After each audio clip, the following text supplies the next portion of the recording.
There was a time when the egg was seen as sacred, a symbol of life, strength, and simplicity. Boiled for breakfast, whisked into soft omelettes, fried golden in grandmother's cast-iron pan. It was comfort, tradition, and nourishment, all in one shell. But time moves differently after 60. What once served the body may now burden it, not because the egg has changed, but because you have. Dr. Shigeaki Hinohara, one of Japan's most revered longevity doctors, lived past 100 by following one essential principle: never assume the body stays the same. He believed that health wasn't about chasing miracle foods or avoiding all pleasures, but about recognizing how our body's conversation with food changes over the decades. At 30, an egg might have given you energy. At 70, it may leave you heavy, cloudy, or swollen, and you don't even notice the link. For many, the egg is still praised as the perfect protein, and in a lab perhaps it is, but you don't eat in a lab. You eat in the kitchen, with an aging liver, with a slower gallbladder, with a digestive fire that once burned hot but now flickers like a candle in the wind. And that changes everything.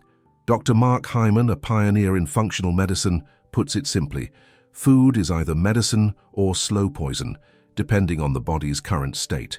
The problem is not always the food itself. The problem is whether your body can still process it the way it once did. After 60, your digestion shifts, bile production slows, the pancreas becomes tired. The stomach, once ready to break down protein with vigor, starts to protest silently. You might feel fine after your eggs, or so you think, but what if that brain fog you've blamed on aging is your breakfast? Think of your body like an instrument. The notes, the foods, may be the same, but the strings are tighter now. The tension is different, and if you don't tune carefully, the sound turns sharp, off-key, even painful. A boiled egg is still a boiled egg, but your body is no longer the same orchestra it was in your youth. Shouldn't your breakfast know that? This isn't about fear, it's about listening. It's about realizing that health after 60 doesn't come from stubbornness, it comes from tenderness. It comes from the courage to change, even when tradition says otherwise. So before we judge the egg, let's understand the body that receives it. Let's begin by exploring what quietly shifts inside of us, why something so familiar may now be asking for rest instead of routine. Let's begin where most things begin, in the morning, with an egg, and the silent changes it may be causing. It doesn't happen all at once. There's no alarm, no warning light, just a subtle heaviness after breakfast, a need to sit longer in the morning chair, a kind of fog behind the eyes, as if the light is on but something's missing, and often the egg is still there on the plate, sunny side up, reliable, familiar, but inside the body, the story is different now. In youth, the egg nourished your muscles, its protein built strength, its fats gave energy, but the body after 60 doesn't handle fat and cholesterol in the same way. The liver, the great filter, slows its rhythm. Bile, which once flowed freely to digest fats, now arrives late in smaller amounts. The arteries, once smooth and flexible, begin to narrow their patience. That same egg, rich in cholesterol, now thickens the blood more easily. The richness that once energized now clogs bit by bit, like fog accumulating on a window. This change is not dramatic, it's silent.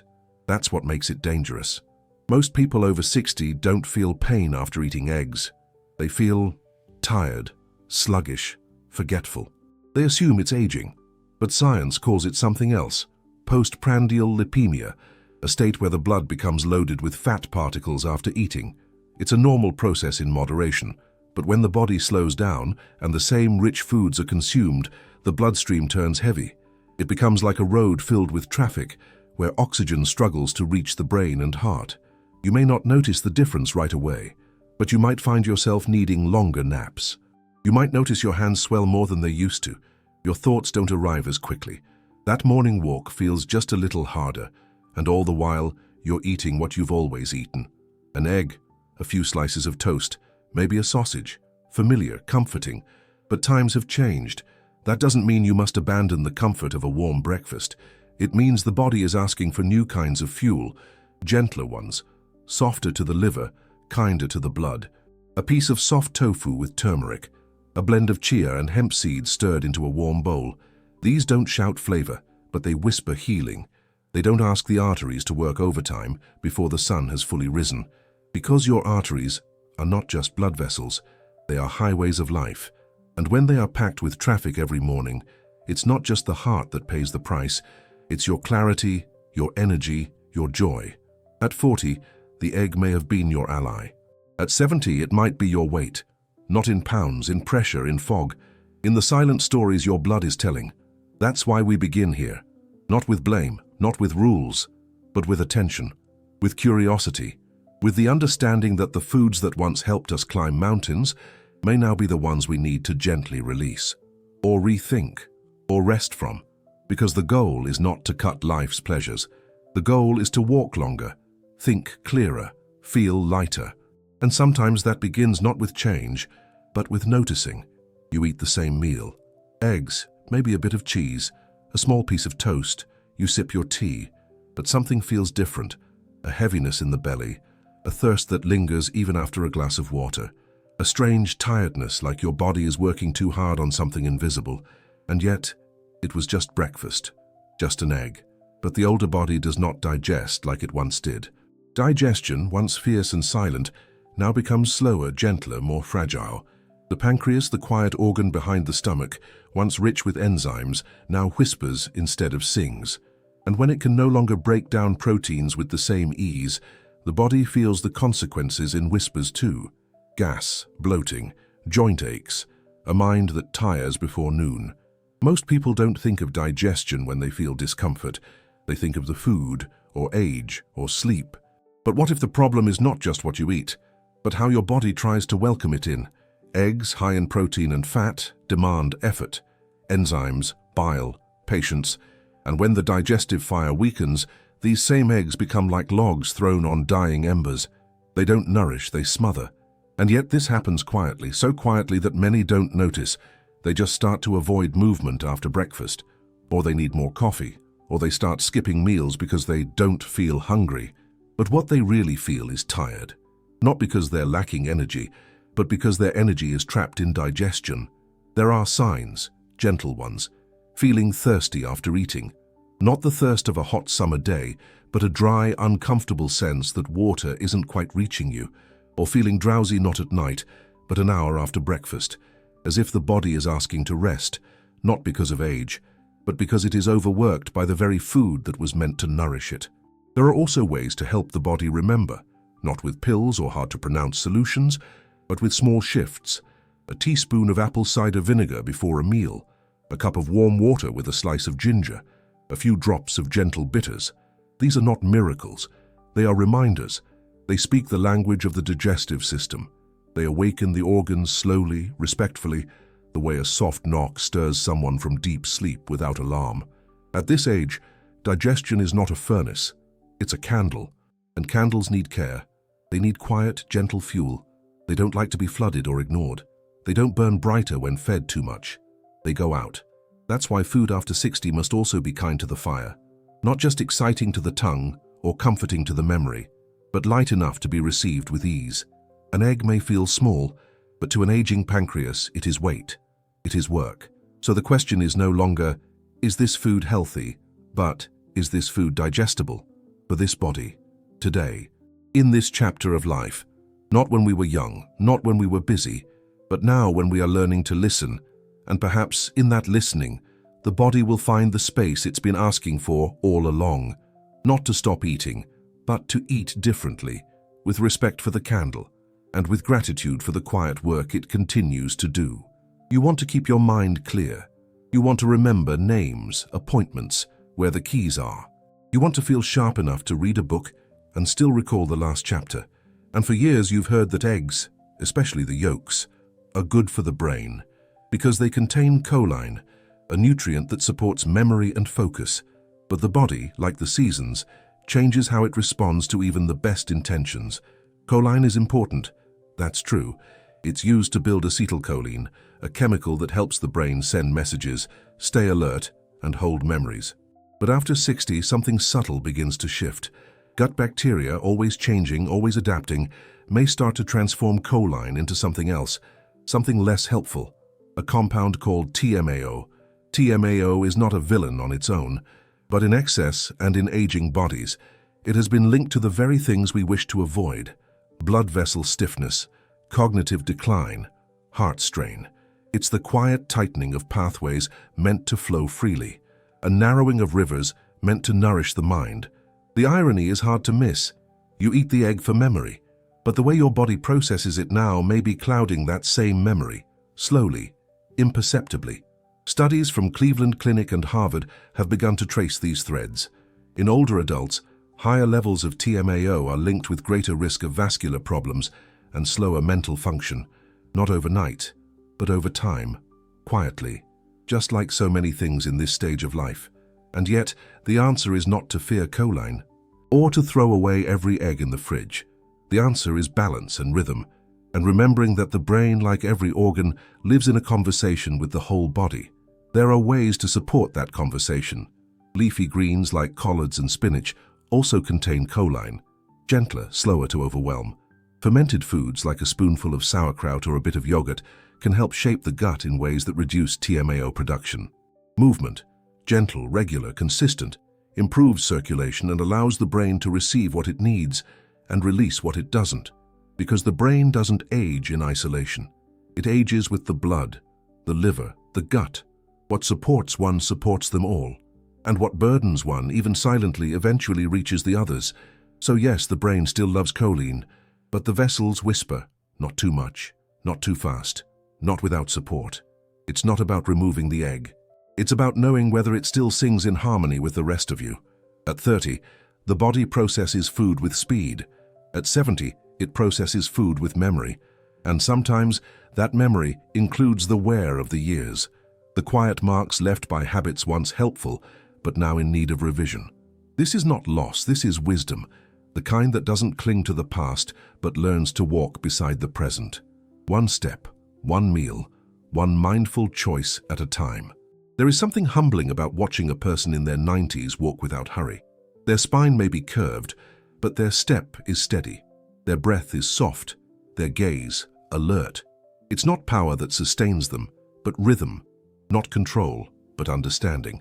In Okinawa, Japan, where some of the longest living people in the world reside, there is no obsession with superfoods, no strict counting of calories or grams of protein.